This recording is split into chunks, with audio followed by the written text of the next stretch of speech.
1946, Grêmio campeão da cidade, Grêmio também campeão gaúcho.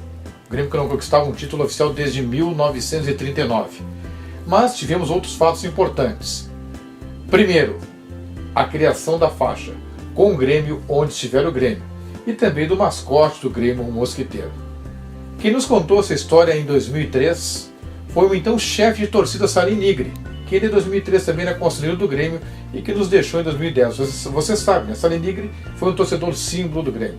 Ele conta então como aconteceu essa questão da criação da faixa e também do mascote do Grêmio naquele ano glorioso de 1946. Eu consegui convencer o doutor José Gerbasi que nós no Grêmio teríamos que ter também um departamento para empolgar, para levar a nossa torcida ao campo com bastante entusiasmo. E ele concordou e nós criamos então o DTG, era o Departamento do Torcedor Gremista. Então conseguimos levar grandes torcidas sempre para o campo, lotávamos os estádios todas as semanas e foi nesse ano que nós então pintamos a primeira faixa com o Grêmio onde estiver o Grêmio. Que até hoje ela anda pelos estádios. A estreia dela não foi muito agradável, que nós colocamos pela primeira vez a faixa num estádio no dia 26 de maio de 46, onde era a primeira rodada do campeonato, nosso campeonato. E perdemos para o Renner por 4-2, foi no campo do Renner, então o início dela não foi muito agradável. Porém, depois o Grêmio se recuperou e acabou ganhando o campeonato e tudo bem, aí essa faixa ficou famosa. Ela praticamente foi consagrada mesmo pelo Lupicínio Rodrigues, quando 7 anos depois, em 1953, por ocasião do cinquentenário do Grêmio, o Lupicínio Rodrigues compôs o hino do Grêmio e colocou esta frase no hino do Grêmio, no hino do cinquentenário. Ele apenas trocou a ordem dela de com o Grêmio onde estiver o Grêmio para com o Grêmio onde o Grêmio estiver. E até hoje ela vive na alma, no coração de toda a torcida do Grêmio. Também em 1946, no jogo Grêmio e Renner, onde nós estreamos a faixa com o Grêmio onde estiver o Grêmio, também apareceu pela primeira vez o desenho do Mosquiteiro. O Mosquiteiro que foi criado por um chargista da Folha da Tarde, chamado Pompeu, que criou a imagem do Mosquiteiro. Também acompanhava o Grêmio em todos os jogos, junto com a faixa. No mesmo dia que estreou a faixa, estreou também ao lado o Mosquiteiro. Por sinal, ele se inspirou num dirigente gremista que era igual ao Mosquiteiro. Ele fez a caricatura, praticamente, de um dirigente gremista chamado Francisco Maineri. Salim Nigri, grande torcedor do Grêmio, considerado torcedor símbolo, ajudou muito o cronista Lauro Quadro dos anos 70 e 80 com informações históricas do Grêmio. Salim Nigri também foi um chefe de torcida marcante do Grêmio dos anos 40, ajudando a movimentar a torcida na busca de títulos. E o Grêmio foi campeão em 46 da cidade e do estado, foi campeão do grande torneio esse em 48 no 0-0 no clássico Grenal marcante e em 49 campeão da cidade e do estado também. Tudo com o Salim Nigri ajudando a agitar a torcida do Grêmio naquele período dos anos 40, em que o Grêmio acabou ganhando em 46, 48 e 49. Depois tornou-se conselheiro do Grêmio e sempre ajudando a resgatar a história do Grêmio. Nos ajudou, grande Salim Nigri, falecido em 2010, mas um ícone da história tricolor.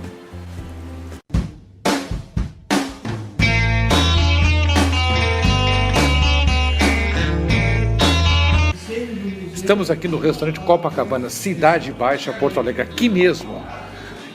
Lupicínio Rodrigues, em 1953, entre julho e agosto, compôs o hino do cinquentenário do Grêmio, que depois a torcida do Grêmio popularizou e tornou-se o hino oficial do clube. Lembrando sempre que Lupicínio Rodrigues pegou o dizer que estava na faixa de Salim Nigri em 1946, com o Grêmio aonde estiver o Grêmio, colocou com o Grêmio onde o Grêmio estiver. E tem todas aquelas histórias que envolvem, né?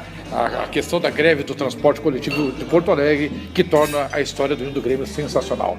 Quem conta isso com maiores detalhes é Carlos Eduardo Santos, coordenador do Museu do Grêmio. Em 1953, o cinquentenário do Grêmio, existiam dois jornalistas do Diário de Notícias, que era um jornal do grupo do Assis Chateaubriand, né?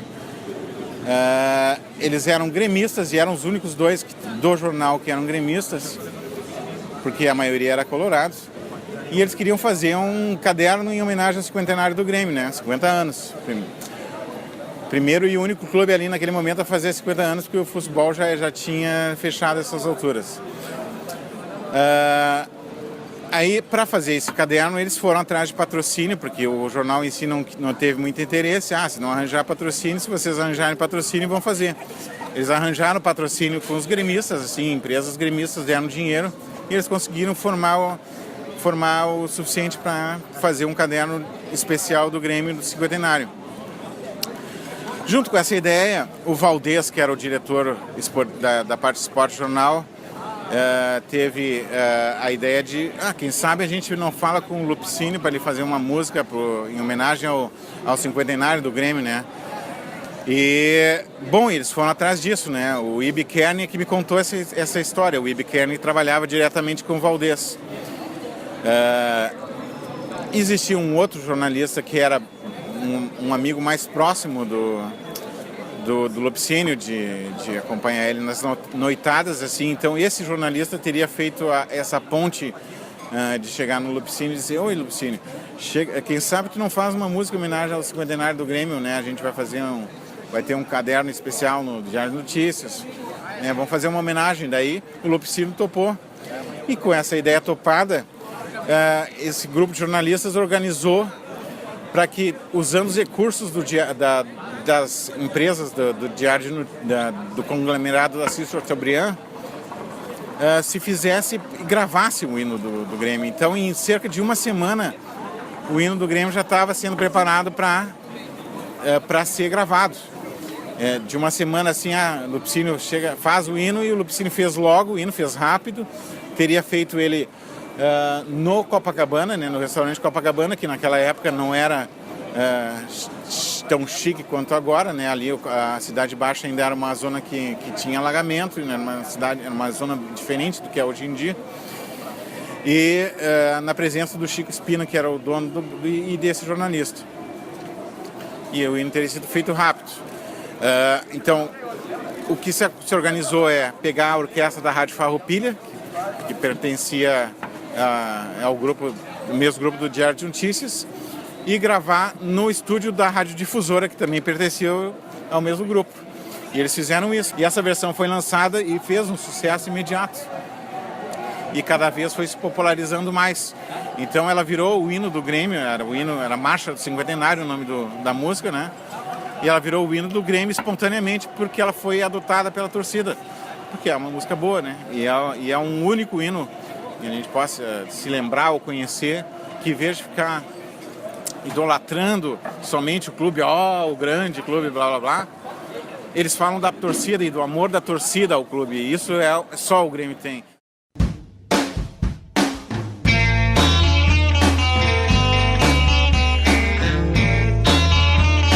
Restaurante Copacabana, Cidade Baixa, Porto Alegre, aqui mesmo, entre julho e agosto de 1953, anos do cinquentenário do Grêmio.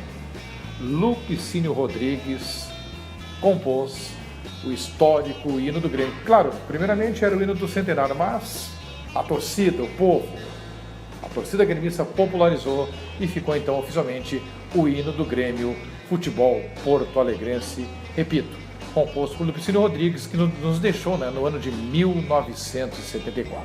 Ao meu lado, Eloy Martins, 49 anos de casa, do restaurante Copacabana, amigo de Lupicínio, vai falar um pouquinho o que o senhor sabe do hino e de histórias claras do grande Lupicínio Rodrigues.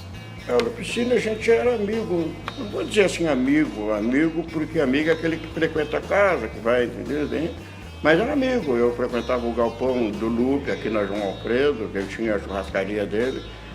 Aqui, diversas vezes, a gente ficava junto, tomava uma cervejinha, sempre fui parceiro dele de tomar cerveja lá no final de noite.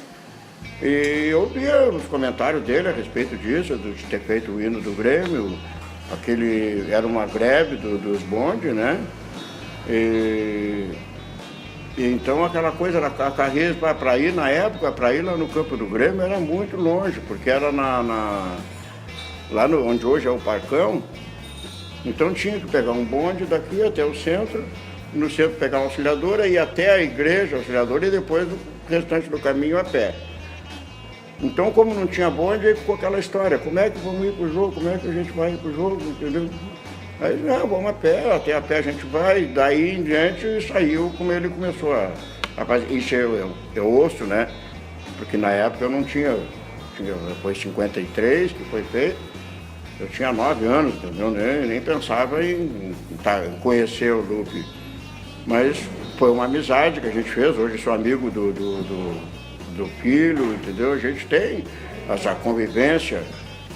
Vivi bastante com ele, entendeu? Eu via ele escrever no guardanapo,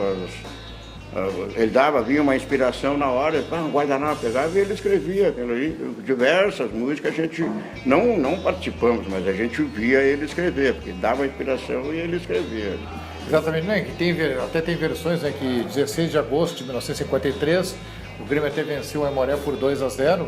E teve, como o senhor falou, aquela greve de transporte coletivo de Porto Alegre dos bondes.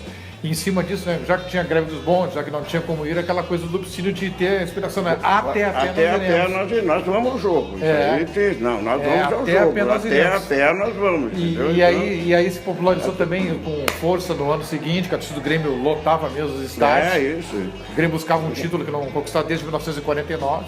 E o Lupicínio Rodrigues, com aquela ideia fabulosa, né? Com aquele tom, chegou lá e escreveu conforme o senhor falou, né? E assim, algum fato curioso que o senhor viveu com o Lupicínio Rodrigues? Diversos. Por exemplo, para diversos. Ele morava aqui na vila, na Ilhota, que é aqui em frente ao restaurante. Na antiga Ilhota, que depois passou transferido lá para a Restinga. Então, assim, as coisas que a gente ouvia, aquelas companhias dele com o professor Darcy, entendeu? Fazer música, aí vamos, tá ali, entendeu?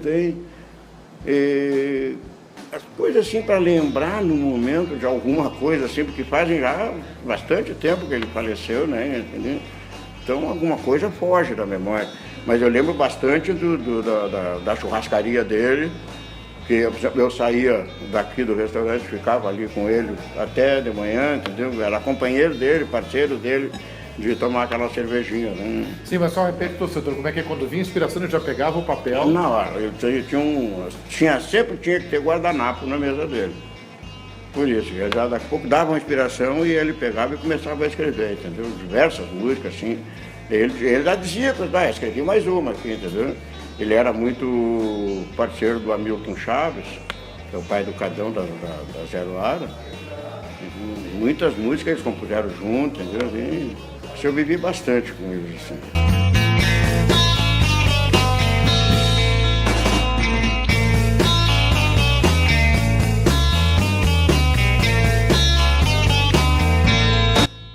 O hino do Grêmio é uma história tão fascinante que temos vários pesquisadores e várias versões. Versões de Raimundo Bordim, historiador do Grêmio até 2008, Klaus Farina, outro grande historiador, Léo Gershman, grande escritor. Também temos outros pesquisadores aqui no livro, Fernando Leite, também Vicente Fonseca, e outro historiador que fala da popularização do hino, Giton Simeonovski, do blog Expresso Tricolor. 6 de julho de 1954, o Grêmio enfrentou o Floriano de Novo Hamburgo pelo torneio Extra. Esse jogo era para ter sido realizado no dia 4 de julho, um domingo, porém, em virtude das chuvas, foi adiado para dia 6 de julho, terça-feira. E nessa data estava marcada uma greve geral dos trabalhadores em virtude da alta dos preços. Então, não teria na cidade transporte coletivo, o que acarretaria dificuldade para o torcedor se dirigir ao estádio da Timbaúva, onde seria realizada a partida. Inclusive, nos jornais, antes da partida, havia uma temeridade que a renda fosse muito pequena em virtude da falta de transporte e que a torcida não iria comparecer em peso. E, inclusive, realçaram que essa seria uma grande chance para a torcida do Grêmio transformar em realidade a letra do hino do cinquentenário que dizia até a pé nós iremos. Então, no dia 6 de julho, na Timbaúva, o Grêmio venceu o Floriano por 5-1.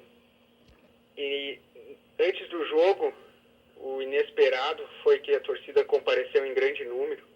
Inclusive, os ingressos da partida se esgotaram rapidamente, tendo ficado do lado de fora cerca de 3 mil pessoas que, não tendo mais ingressos à venda, arrombaram os portões do estádio da Timbaúva e entraram sem pagar ingresso.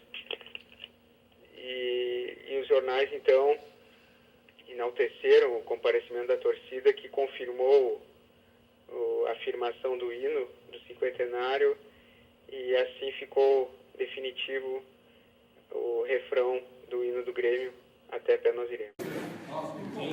O hino do Grêmio, composto por Lupicínio Rodrigues, aqui mesmo, no restaurante Copacabana, em 1953. Uma história fascinante e uma marca no hino. O hino que lembra o torcedor, que lembra a torcida do Grêmio, e que ela própria popularizou esse hino, que deixou de ser só do cinquentenário e tornou-se o hino oficial do clube. E aonde ele teve essa composição? Aqui mesmo, no restaurante Copacabana, o hino do Grêmio feito pelo Lupicínio Rodrigues. Aliás, com o Grêmio, onde o Grêmio estiver.